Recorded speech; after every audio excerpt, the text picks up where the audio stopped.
l'année 2015 restera longtemps gravée dans la mémoire des Français et du monde entier. Une année sanglante qui a vu la France frapper sur son territoire à plusieurs reprises. Personne n'avance, hein. Des actes terroristes et un bilan sans précédent. Plus de 140 morts et 300 blessés. Un an après, les témoins des attentats de janvier racontent ces événements tragiques. Certains ont croisé la route des terroristes. Si je dois me faire tuer, autant me faire tuer en haut à la lumière, je n'ai pas envie de mourir dans une cave. Et j'entends quelqu'un qui dit il y a un tueur, cachez-vous, cachez-vous, tout le monde à terre, cachez-vous. Celui qui est à la place du conducteur me dit si jamais les médias t'interrogent, tu n'auras qu'à dire que c'est Al-Qaïda Yémen. Tous se souviendront toute leur vie de ces 3 jours de cauchemar. C'est plus une scène de guerre qu'une scène de crime. C'est inimaginable de tirer sur une tinousse sur Cabu avec une Kalachnikov. Et à chaque fois que je repérais qu'il y en avait un qui était blessé, par les lésions, je savais qui était mort et qui n'était pas mort.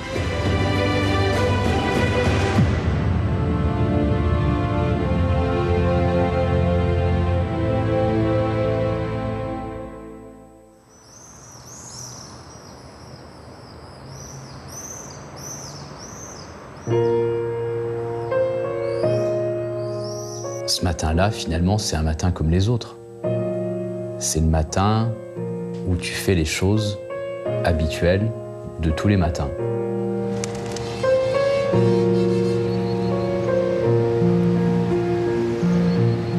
C'était mon 2e jour de reprise après des vacances de Noël. Et j'étais arrivé un peu plus tard que prévu parce que j'avais dû travailler chez moi avant. Moi, j'ai en vélo, parce que j'habite pas très loin. Je vais au bureau en général entre 8h et 8h30. Je suis le premier. Et là, j'avais une réunion commerciale avec toute l'équipe. Donc, je prépare ma réunion pour commencer la réunion vers 9h.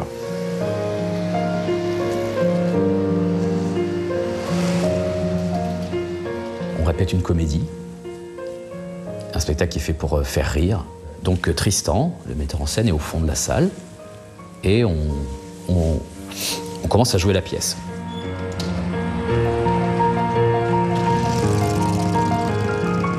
Je devais y aller, oui, parce que c'était en fait la conférence de rentrée. Je devais y aller, mais en fait, il y avait une réunion très importante parce que, comme j'ai des activités syndicales, l'un des trucs qui me tenait à cœur, c'était de réformer le lien entre les pompiers et les SAMU. Au moment de la signature de l'accord, le ministère de la Santé reportait cette réunion du 7 janvier. Et moi, j'avais gueulé. Donc, à quoi ça tient, le destin ? C'est-à-dire que j'aurais pas fait ça, la réunion sautait et j'étais à Charlie, parce que c'était la réunion de la rentrée. C'est là où on va se faire des bisous. On devait amener, certains amenaient de la galette, ou des bouteilles. Enfin, c'était pour se faire des bisous pour la bonne année. Donc tout le monde devait être là.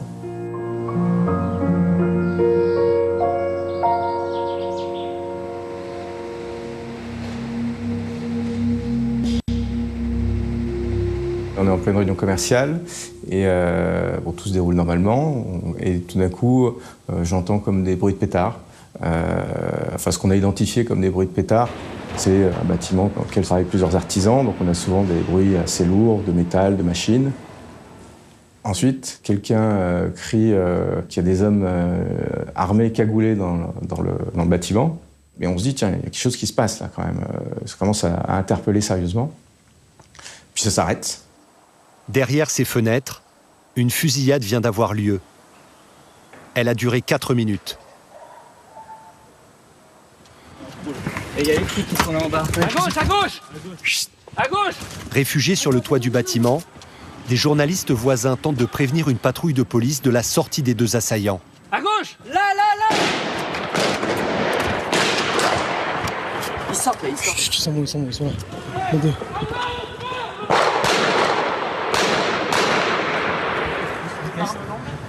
Baissez-vous.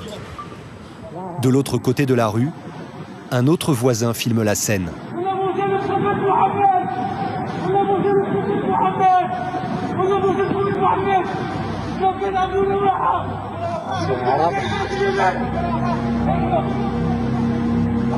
Les 2 hommes tardent à prendre la fuite. Ils semblent examiner leurs armes et échangent quelques mots. L'administratrice du théâtre, je l'ai vue, est entrée par le fond, parle avec Tristan, et quelques secondes après, il dit « On arrête, il vient de se passer quelque chose de grave. Vous devriez tous appeler vos proches pour leur dire que vous allez bien. » Dehors, la voiture a fini par démarrer et se retrouve face à face avec une patrouille de police que les tirs de Kalachnikov forcent à reculer.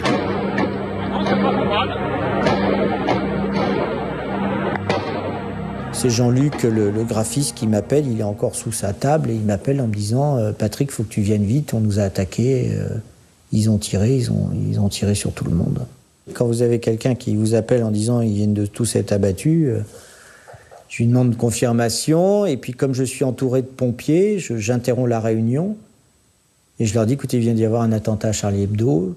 Et je prends le commandant Tourtier des pompiers de Paris sur ma moto, sans casque, et je remonte toute la rue à fond la caisse, sur les trottoirs et tout. Et je m'aperçois qu'il se passe quelque chose, parce qu'il y a un énorme embouteillage sur le boulevard Richard Lenoir, parce que les ordures de Kouachi sont en train de tuer le policier. Lors de leur fuite, les deux assaillants tuent en pleine rue Ahmed Merabet, un policier qui tentait de s'interposer. Ils regagnent ensuite leur véhicule et s'enfuient vers le nord de Paris. Je passe tous les matins devant un restaurant et en passant ce matin-là, en fait, j'ai croisé, comme je croise tous les matins, la serveuse et le cuistot qui étaient un peu dans un état anormal et qui m'ont dit, quand je suis rentré dans la rue, surtout n'y va pas, parce qu'il y a des gars qui sont en train de tirer sur des flics. J'ai décidé quand même d'avancer et d'aller voir tout de suite ce qui se passait. J'ai arrivé au pied de mon immeuble et c'est au pied de mon immeuble en fait que j'ai vu une personne au sol, au-dessus de laquelle il y avait une autre personne qui essayait de lui faire un massage cardiaque.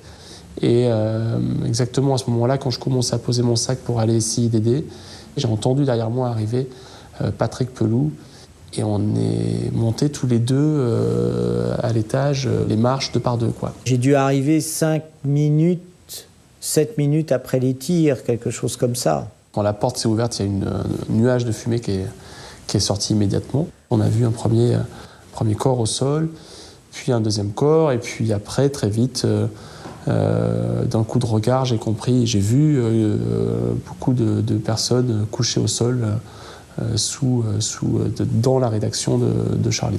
On a fait notre job comme on a pu, en dissociant mon cerveau comme j'ai pu, et à chaque fois que je repérais qu'il y en avait un qui était blessé, par les lésions, je savais qui était mort et qui n'était pas mort. Et c'était impossible de les réanimer. Donc je n'ai même pas cherché à retourner les corps, parce que c'était évident qu'ils étaient morts par des plaies par balles.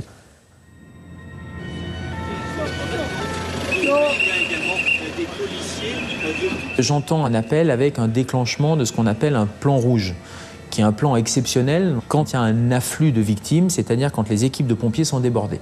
Confirmation du plan rouge à la radio des pompiers avec une voix du pompier, et ça c'est un signe qui ne trompe pas, une voix affolée.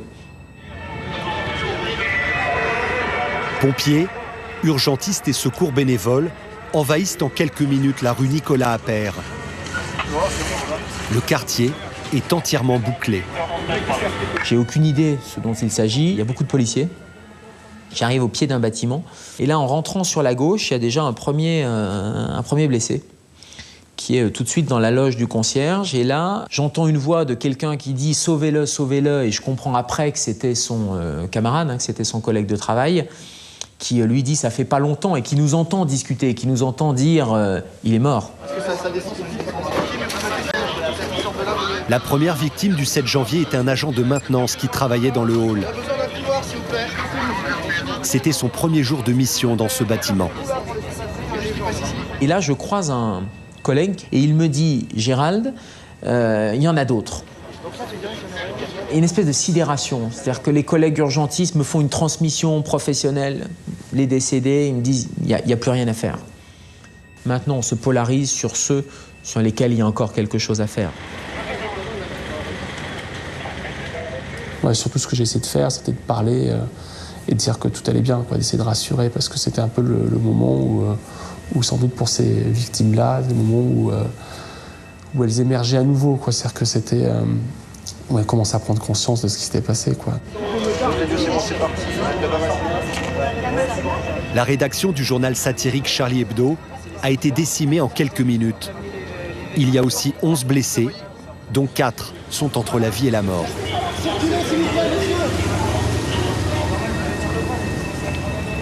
Ce qui frappe quand on arrive, c'est de voir déjà beaucoup de véhicules de secours sur place, des SAMU, des sapeurs-pompiers qui s'activent, qui sont extrêmement actifs, qui rentrent et qui sortent d'un immeuble. Quand on arrive à ce palier, le dernier blessé est évacué devant moi, nous accédons vraiment à la scène de crime.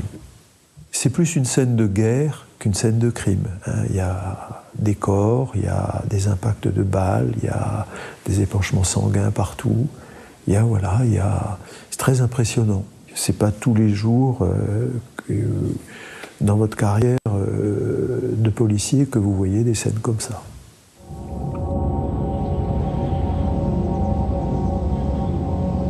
Avec Philippe, mon adjoint, tous les deux, quand il va y avoir l'identification des corps, par exemple, il y a des téléphones qui sonnent dans les poches des morts.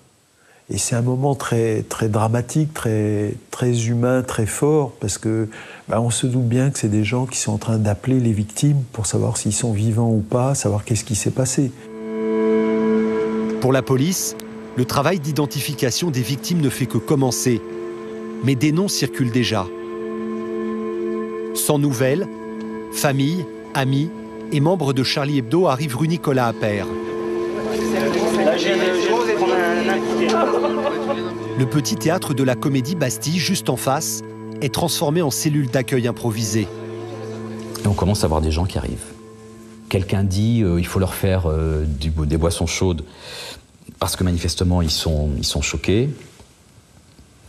On les fait asseoir dans la salle, dans le théâtre, dans les fauteuils, là où se met le public normalement, et on fait du thé. On fait du thé. Moi, j'arrive pas à parler aux gens. Qu'est-ce que tu veux leur dire? Ça va? J'étais à la fois victime, j'étais pris en charge comme les autres, et surtout, j'ai dû aider, parce que je connaissais toutes les familles des victimes, j'ai dû les aider, et à certains leur annoncer qu'un tel était mort, parce que personne n'osait leur dire.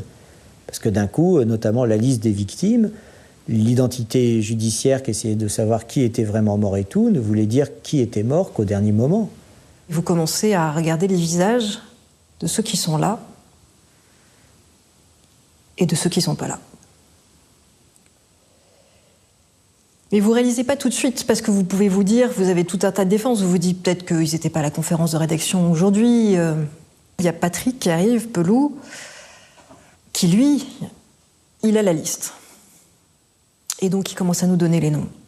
Et chaque nom qu'il prononce, c'est un coup de poignard. Et chaque nom qu'il prononce, c'est un visage qui défile, et vous vous dites, mais c'est quand même fou d'avoir supprimé d'un coup autant de gens qui avaient autant de vie, autant de talent. Charb, Wolinski, Tignous, Cabu, Honoré, toutes les plumes historiques du journal ont été assassinées, ainsi que le correcteur Mustapha Ourad, la psychiatre Elsa Kayat, l'économiste Bernard Maris, Michel Renaud, invité de la rédaction, et Franck Brinsolaro, le policier d'élite chargé de la protection de Charb. Avec l'agent de maintenance Frédéric Boisseau et le policier Ahmed Merabé, cela fait 12 victimes de ce que la police qualifie déjà d'attentat terroriste. On s'est préparé fin 2013 et tout au long de l'année 2014 à un éventuel attentat. On s'attendait à ce qu'il puisse se passer un jour quelque chose de grave. Ce jour-là, le 7, quand ça se passe, tout au début, on ne pense pas qu'on est face à ça. Et puis c'est à l'instant, vous entendez qu'il y a 2 hommes en cavale, armés de Kalachnikov, qui fuient dans Paris, etc. C'est là où vous vous dites, ça y est, on y est. Vu ce qui se passait et tout, j'ai appelé la présidente de la République en disant, il vient de se passer un truc dramatique. Voilà. Pour moi, c'était un tel niveau de guerre et d'absurdité qu'il fallait directement prévenir le chef de l'État que le pays était attaqué, parce que le pays était attaqué, en fait.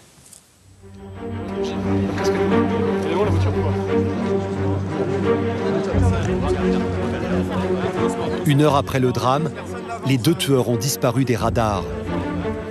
Le président François Hollande arrive sur les lieux, protégé par une nuée de gardes du corps aux aguets.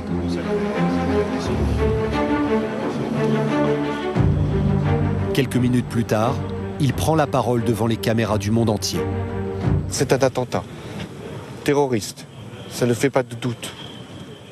Et par rapport à un journal qui avait été plusieurs fois menacé et qui était justement protégé. Nous sommes menacés parce que nous sommes un pays de liberté. Et parce que nous sommes un pays de liberté, nous conjurerons les menaces et nous punirons les agresseurs. La guerre est déclarée contre ceux qui ont voulu tuer l'esprit de Charlie. Derrière le sourire de Cabu ou de Tignous, la France et le monde découvrent que le journal satirique était sous haute protection depuis plusieurs années.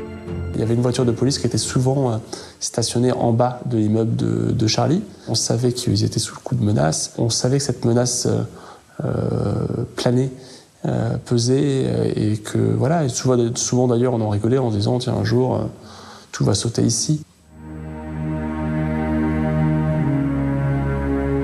Les menaces ont commencé 10 ans plus tôt, lors de la fameuse affaire des caricatures. Pour dénoncer un climat d'autocensure autour du sujet de l'islam, le quotidien danois Jyllands-Posten décide de publier 12 dessins du prophète. Quelques imams radicaux danois montent au créneau et tentent de rallier l'opinion à leur cause jusqu'au Moyen-Orient, où leur campagne anti-caricature finit par trouver écho. C'est uniquement à partir du moment où les menaces de mort sont devenues planétaires que là, des journalistes ont commencé à nous appeler.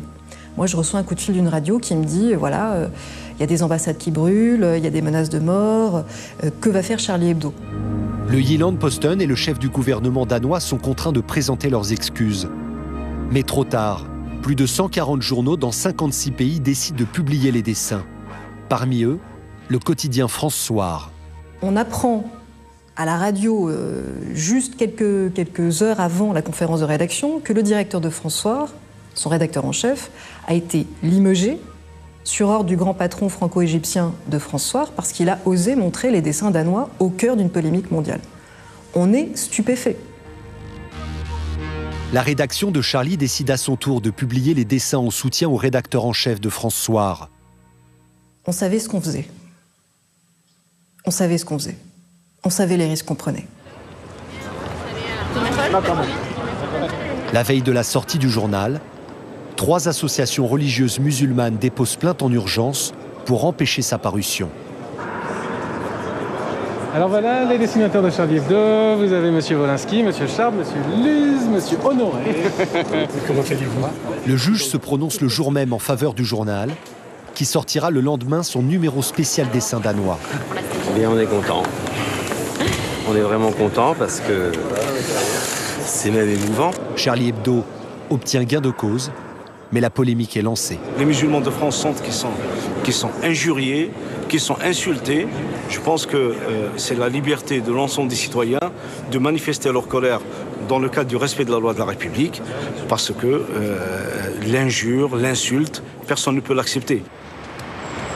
Dans ce climat de tension, la rédaction du journal doit s'expliquer auprès de la presse internationale. La critique de la religion est un droit sacré dans les démocraties. Mais dans le contexte actuel, est-ce que c'est possible que ça soit perçu comme une provocation ? L'exercice de la liberté d'expression ne peut pas être considéré comme une provocation.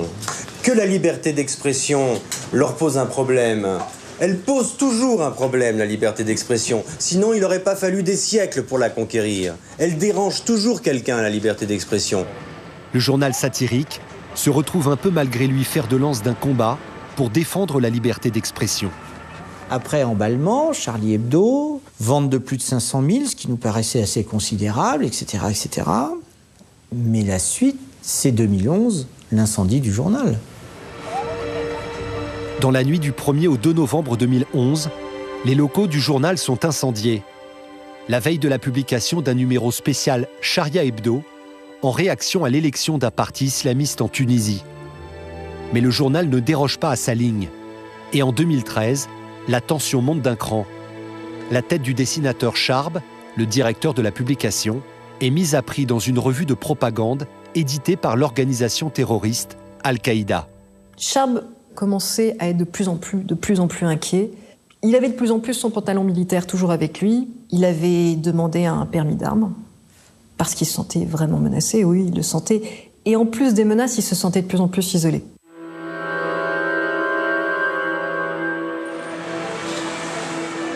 Ce mercredi 7 janvier, 1 heure après la fusillade qui a fait 12 victimes, les 2 tueurs sont en fuite.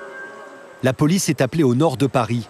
Un homme vient de se faire braquer sa voiture. Je suis arrêté au feu, j'entends un bruit derrière moi, un bruit de carambolage derrière moi. Quand je vois une petite voiture noire qui se faufile et qui repart à toute vitesse. Et quand j'arrive à la hauteur de la rue Sadi-le-Cointe, je revois cette petite voiture noire qui me bloque complètement le passage.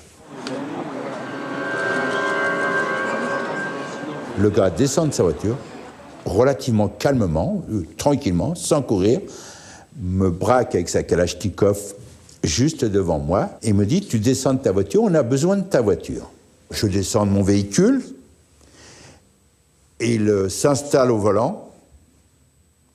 À ce moment-là, une deuxième personne sort du véhicule avec une arme encore plus imposante parce qu'il devait avoir soit une roquette, soit une grenade au bout de son arme. Moi, je pense à mon chien, j'ouvre la portière arrière, je dis « Je récupère mon chien ». Celui qui est à la place du conducteur me dit « Si jamais les médias t'interrogent, tu n'auras qu'à dire que c'est Al-Qaïda Yémen ». Et il démarre en direction de la porte de Pantin. Une carte d'identité retrouvée dans le véhicule abandonné, ainsi que le témoignage de Patrick Deschamps, mettent les policiers sur la piste de 2 hommes, 2 frères, Saïd et Chérif Kouachi. Ces personnes ne sont pas à proprement parler connues des fichiers de la police judiciaire, mais très rapidement, les services de renseignement vont commencer à nous dire qu'ils les connaissent. Le plus jeune des frères Kouachi est déjà fiché par les services de renseignement. En 2005, 10 ans avant l'attentat de Charlie Hebdo, il est emprisonné pour son appartenance à une filière de recrutement djihadiste. En 2011, son frère Saïd est placé sous surveillance suite à un tuyau des services de renseignement américains. En 2014, les 2 frères sont de nouveau dans le radar de la DGSI. Mais rien ne semble permettre à l'époque d'établir un lien entre eux et une quelconque activité terroriste.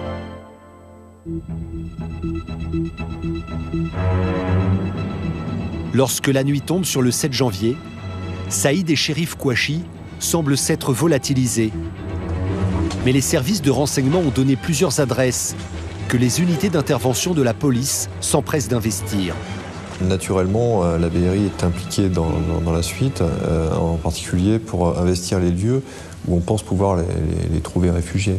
Donc quelques adresses nous sont données et avec des enquêteurs de la brigade criminelle nous allons sur les lieux pour casser les portes, investir, mettre les lieux en sécurité.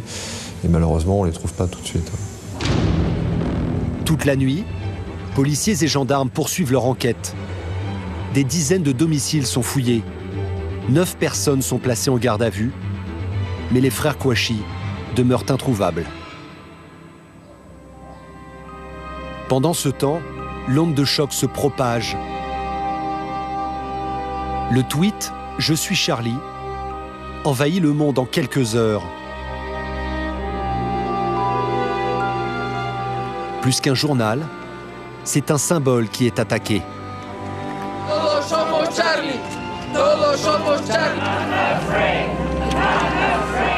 Le monde entier fait entendre sa voix pour défendre une idée de la liberté et les déclarations de soutien de chefs d'État se multiplient. Ce soir, le monde est Charlie. Le 8 janvier au matin, l'avis de recherche concernant Saïd et Chérif Kouachi est placardé dans tous les commissariats de France. Mais c'est au sud de Paris que l'histoire va s'accélérer. À Montrouge, la journée commence par un banal accident de voiture. Au volant, une conductrice indemne, mais sous le choc. Je ne sortais absolument pas de la voiture et je pleurais beaucoup. Les 2 agents de police arrivent sur les lieux, me demandent si je vais bien et sont fort bienveillants. Je rejoins la dépanneuse, le monsieur à qui je dis brièvement bonjour, qui est assez pressé, qui tire le câble pour accrocher ma voiture. Et là, il s'absente 2 secondes en me disant « j'ai oublié quelque chose ». À peine il s'est absenté que j'entends une explosion. Et j'entends quelqu'un qui dit « il y a un tueur, cachez-vous, cachez-vous, tout le monde à terre, cachez-vous ». Anne Collignon trouve refuge dans un garage. Elle est rejointe par 2 employés de voirie, dont l'un est gravement blessé. Cette personne arrive avec la joue trouée. Le mot est... La joue... Oui, avec un trou dans la joue, plein de sang. Et je me dis, qu'est-ce que je peux faire pour lui ? Pas grand-chose. J'ai juste des Kleenex. Je me dis, un Kleenex ne servira à rien pour colmater un trou gros comme ça. Et le plus jeune me dit que lui a été menacé par le tueur. Donc il me fait le geste qu'il a été menacé. Ce jeune employé municipal a même tenté de désarmer l'assaillant, qui s'est volatilisé après avoir semé le chaos. Le quartier est immédiatement bouclé. Quand on retraverse tout le boulevard, tout a changé. J'aperçois cette couverture de survie, cette couverture jaune et en alu, là. Et je croise très vite après l'agent de police, qui est dans un état qui pleure, et qui me serre fort dans les bras. Sous la couverture de survie, Clarissa, la jeune collègue de l'agent de police qui, quelques minutes auparavant, réconfortait Anne Collignon. Elle a reçu une balle dans le dos et ne survivra pas à ses blessures. Elle avait 26 ans. À partir du moment où j'ai su qu'elle était morte, elle ne m'a plus jamais quittée. Pour les autorités, la crainte d'une nouvelle attaque terroriste plane de nouveau. C'est quand même un homme qui a une arme longue dans la rue. Il va tuer comme ça cette jeune femme dans des conditions abominables. On voit bien que c'est quelqu'un qui s'en est pris à des gens en uniforme représentant la police, représentant l'État. Et la concomitance dans le temps, le 7, le 8, le modus operandi nous montre bien qu'il y a un lien. Encore une fois, la difficulté, c'est de déterminer la nature de ce lien. Très rapidement, là encore, un nom émerge grâce à des témoins et des traces d'ADN. Celui d'Amédi Koulibaly, dans l'entourage depuis longtemps des frères Kouachi. C'est une personne qui est connue pour pas de menues infractions, de petites infractions. Voilà, c'est surtout les services de renseignement qui vont nous indiquer que cette personne est liée à l'islam radical également. En 2006, ce petit braqueur multiplie les séjours à la prison de Fleury-Mérogis. C'est là qu'il rencontre Chérif Kouachi. En 2010, il est arrêté pour le projet d'évasion du cerveau des attentats qui ont frappé la France en 1995. On retrouve chez lui 240 cartouches de Kalachnikov. Amédi Koulibaly va passer 4 ans en détention. En mars 2014, il est relâché pour bonne conduite. Le jeune homme ne fera plus parler de lui jusqu'à ce jeudi 8 janvier 2015.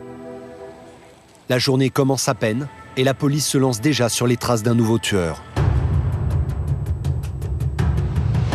Au même moment, à 60 km au nord de Paris, les frères Kouachi viennent de refaire leur apparition. Ils ont braqué une station-service et sont repartis avec de la nourriture. Le propriétaire est indemne. Il décrit 2 hommes portant des armes de guerre. Les forces de sécurité s'organisent. Dans une zone de 40 km autour de la station-service, 88 000 gendarmes et policiers traquent les frères Kouachi, 24 heures après leur massacre.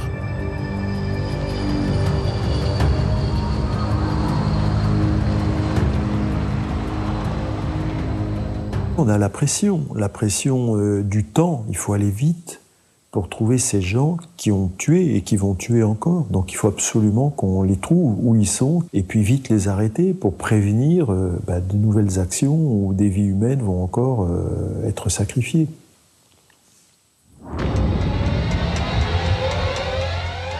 Alors que la tension est à son comble, un renseignement anonyme signale de nouveau la présence des frères Kouachi à quelques kilomètres de la station-service. Toutes les forces d'intervention convergent vers les petits villages alentours.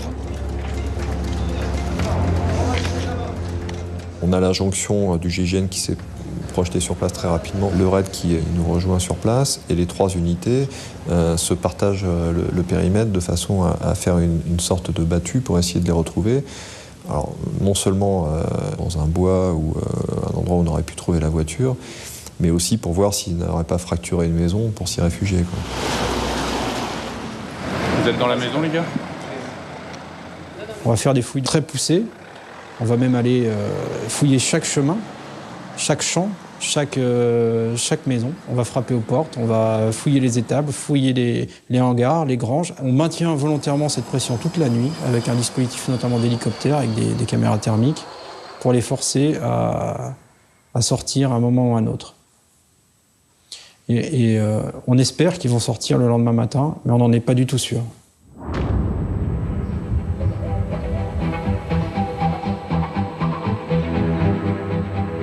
Ce matin-là, à 50 km au nord de Paris, Marie-Annick Séné se rend sur son lieu de travail. Elle est au volant de sa Peugeot 206 lorsqu'elle aperçoit à une centaine de mètres 2 silhouettes sombres qui se dressent en travers de son chemin. Je pense que c'est des gendarmes du GIGN qui étaient à la recherche des frères Kouachi la veille. Ils sont habillés tout en noir, avec des gilets pare-balles, avec des armes à la main. Ils n'avaient pas de cagoule. Et donc, quand je me suis rapprochée, tout de suite, j'ai vu, de toute façon, je les ai vus, je me suis dit, c'est les frères Kouachi. J'entendais pas, mais ils font comme ça avec leurs armes, et ils me disent de m'arrêter, et ils me disent, arrêtez-vous, on va prendre votre voiture. Je sors. Je leur demande si je peux prendre mes affaires derrière mon siège. Et donc, ils me disent oui, pas de souci. Donc, j'ai pris mon sac à main et mes affaires. Ils étaient tout à fait calmes après tout ce qu'ils ont fait, quoi. Alors que, sans paniquer, déterminés, quoi. Donc, c'est... Le passager, c'était le barbu. Donc, il a juste dit, on a vengé le prophète. Et puis après, ils sont partis avec ma voiture. Le vol de la voiture de Marie-Annick Séné est immédiatement signalé. Et quelques minutes plus tard, sa Peugeot 206 est prise en chasse par des gendarmes. Les frères Kouachi trouvent refuge dans cette imprimerie après un échange de tirs. Aussitôt, le groupement d'intervention de la gendarmerie nationale est appelé en renfort. Confinés dans leur bureau, les voisins hébétés assistent à l'arrivée de ces unités d'élite. Vous appuyez ici au cas où les mecs sortiraient. 120 hommes du GIGN viennent de prendre position et encerclent désormais le bâtiment. À partir du moment où on apprend qu'ils sont retranchés dans l'imprimerie de Dammartin, on comprend qu'il y a certainement une prise d'otage et que la situation ne durera certainement pas plusieurs jours. L'affaire, quelque part, va se jouer ici et la traque, on va dire, des frères Kouachi se terminera à Dammartin-en-Goële, au sein de l'imprimerie.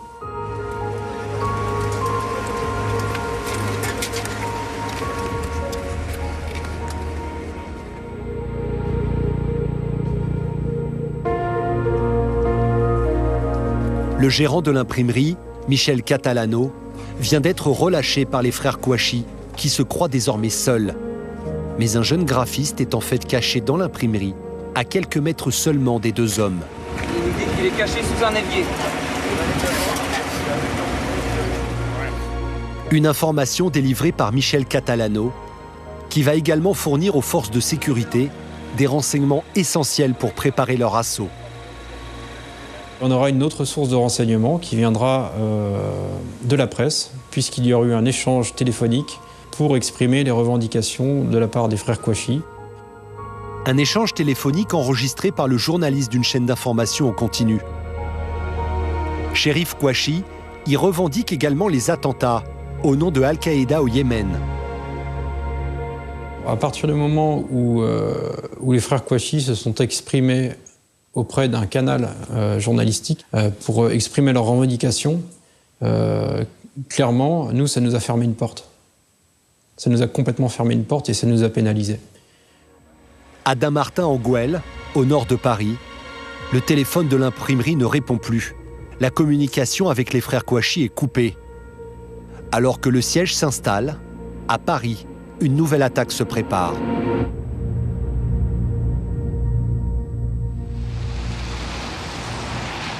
Dans ce quartier de l'Est parisien, Alain Coinon fait ses courses lorsqu'il entend un bruit suspect.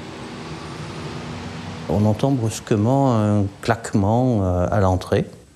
Je pense que j'ai été sans doute un des premiers à comprendre exactement ce dont il s'agissait.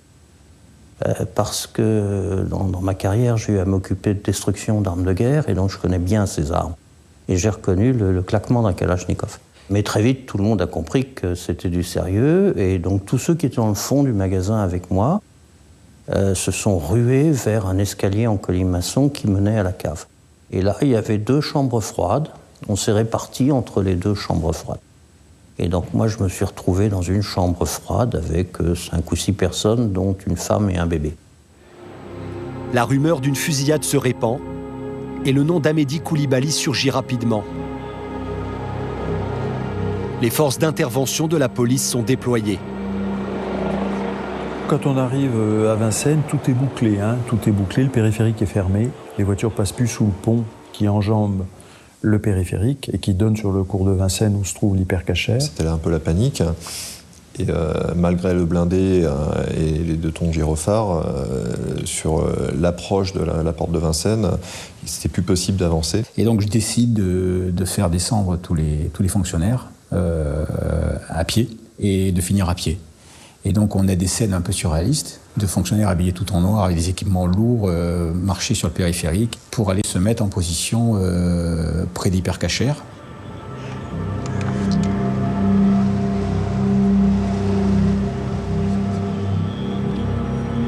Quelqu'un est descendu par l'escalier en colimaçon. C'était un des otages, il venait de la part de l'agresseur. Et il nous a dit « remontez tous ». Sinon, il descend et il tue tout le monde. Alors là, évidemment, moment de très forte indécision. Puis au bout d'un moment, je me décide pour monter. Avec une idée un peu simplette dans la tête, quoi. C'est si je dois me faire tuer, autant me faire tuer en haut à la lumière. Je n'ai pas envie de mourir dans une cave, quoi. En remontant, Alain Coinon découvre une scène d'horreur. 4 personnes gisent sur le sol, abattues par Amédi Koulibaly. Alertées de la situation par les otages eux-mêmes, les familles se présentent spontanément à la police. Je suis le mari d'une des otages. Est-ce que c'est possible que vous fassiez ma femme a réussi à... D'accord, je vais aller voir. Je suis le mari de... On a été un petit peu étonnés au début, puisqu'en définitive, Koulibaly semble avoir eu un parti pris qui consistait à dire aux otages « on va tous mourir, je vais mourir, vous allez mourir, donc en dehors du fait que vous ne sortez pas des lieux, faites ce que vous voulez ». Donc il les a laissés bouger dans le magasin, et il les autorisait à boire, à manger, et il les a laissés téléphoner. Donc par le fait, puisque les otages ont appelé leurs proches, on a eu très rapidement des informations indirectes et des contacts directs avec eux. Le premier contact téléphonique que j'ai, moi, c'est avec un des otages qui est à l'intérieur du magasin. Il confirme que c'est Koulibaly. Il nous donne pas mal d'informations. Il a un ton assez calme, moi j'ai trouvé, vu la situation. Mais son message, par contre, est un peu inquiétant dans le sens où il dit intervenez vite parce que je pense qu'on va tous y passer.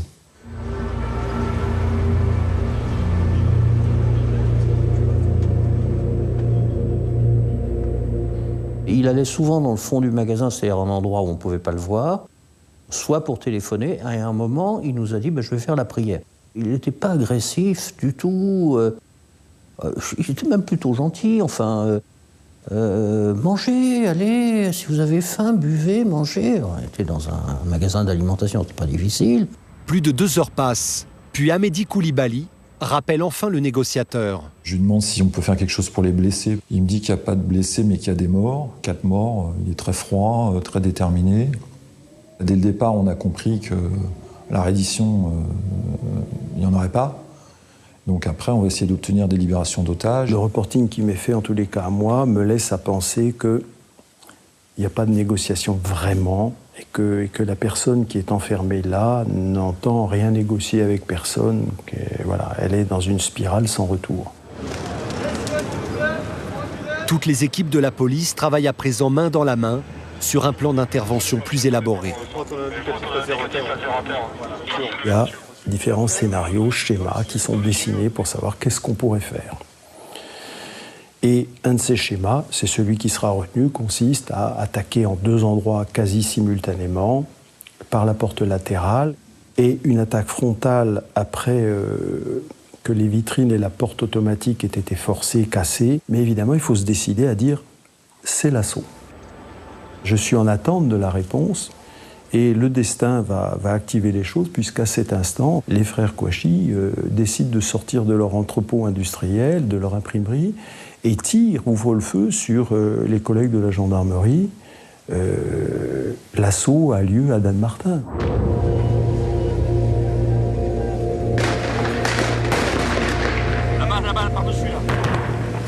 Les 2 frères Kouachi sortent armés de Kalachnikov et ils se doutent qu'il y a un dispositif tout autour. Ils arment à la main et ils sortent en tirant, en ouvrant le feu. Il y aura une riposte de notre part pour les empêcher d'avancer plus en avant.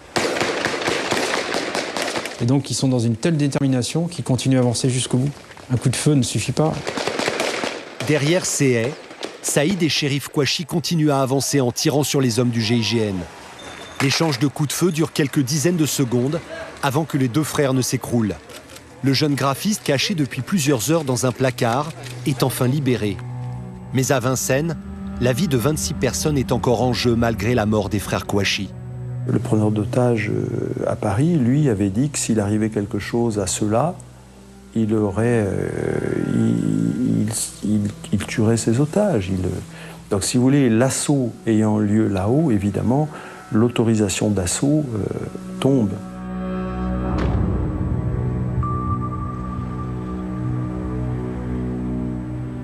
À 1 minute de l'assaut, je ne sais pas qu'il va y avoir assaut. À 1 minute de l'assaut, c'est mon chef de service qui arrive dans ma colonne et qui me dit voilà, préparez-vous à l'assaut. Vous donnez l'assaut très très rapidement, dès que c'est possible. Et donc, j'organise la colonne pendant que mes collègues préparent la charge explosive qui va faire exploser la porte pour nous permettre de rentrer.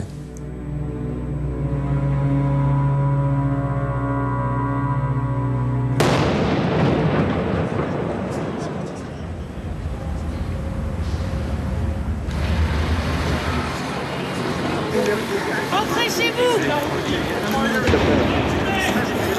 Reculez, reculez, reculez, allez-y, reculez! Partez! Vous ne comprenez pas là, partez! Allez, on recule!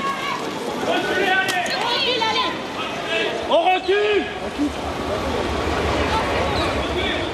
Je suis au téléphone avec Koulibaly quand il y a la première explosion là, qui retentit. Mais là, il est surpris. Il est surpris et c'est la première fois qu'il prend un ton un peu excité. Là. Et là, c'est la première fois aussi qu'il me tutoie. Il dit « mais tu me fais exploser, tu me fais exploser ». À un moment donné, il a compris, de toute manière. Donc là, je lui dis « t'es un combattant, tu voulais nous combattre. Voilà, maintenant, laisse les femmes et les enfants. Les combattants, ils sont à l'extérieur. » Ça doit être les derniers mots que je lui dis.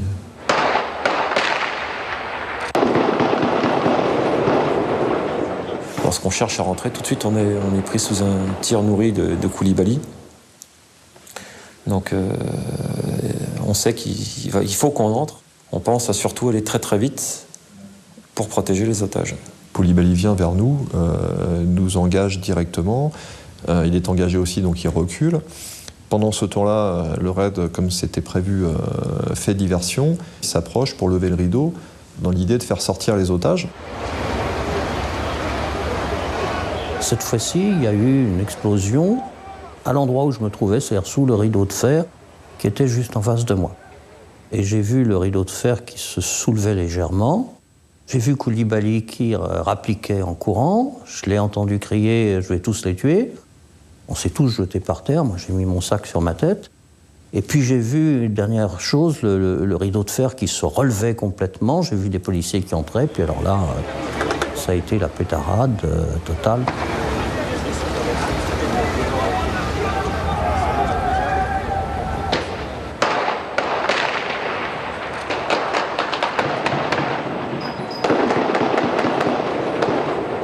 Des collègues du RAID pénètrent dans l'hypercachère. Et là, je pense que Koulibaly doit essayer de faire une sortie, mais comme il ne peut pas du tout sortir par la porte de service, le passage est trop étroit, c'est invraisemblable, il est confronté à toute la colonne. Il essaye de sortir par la porte principale, ou il décide d'aller au martyr en affrontant les collègues du RAID. Il est abattu.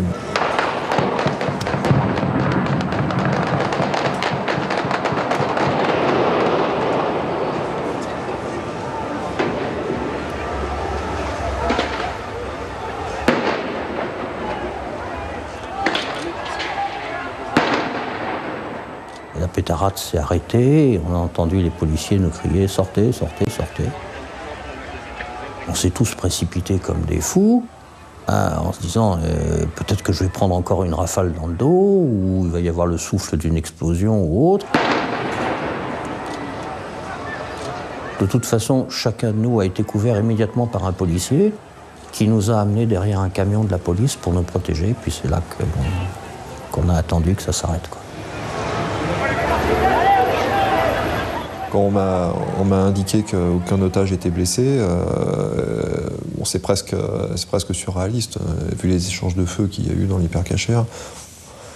Et puis ensuite, on demande naturellement pour les collègues, on nous dit, bon, on a 3, et après on nous dit 4 blessés par balle, mais aucun létal. C'est inespéré. Il y a 2 blessés graves à terre. Ils sont à terre. Envoie-moi un véhicule, j'ai un fonctionnaire blessé avec une balle très bien. Deux ambulances, s'il vous plaît, 2 ambulances. Poussez-vous, les gars. On fait quoi? On va où? Prenez-les, c'est bon. Vous êtes choqués, vous avez quelque chose de blessé ou pas? À part choqué. Vous avez rien. Ok. Après l'assaut, quand tout est fini, tout le monde se congratule, mais il y a un petit moment aussi de silence. Il y a un petit moment où tout le monde réalise qu'il vient de se passer un truc à la fois extraordinaire, et puis aussi, on l'a fait. On l'a fait.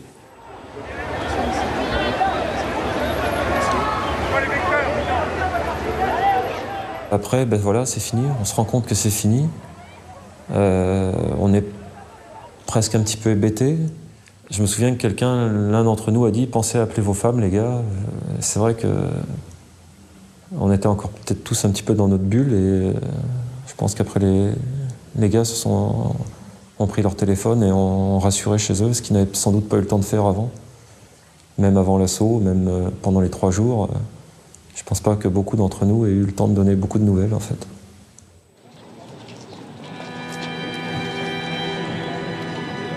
Les attentats de janvier 2015 s'achèvent avec la mort des 3 terroristes.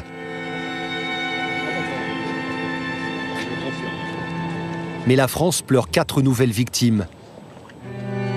Philippe Braham, Johan Cohen, Yoav Attab et François-Michel Saada.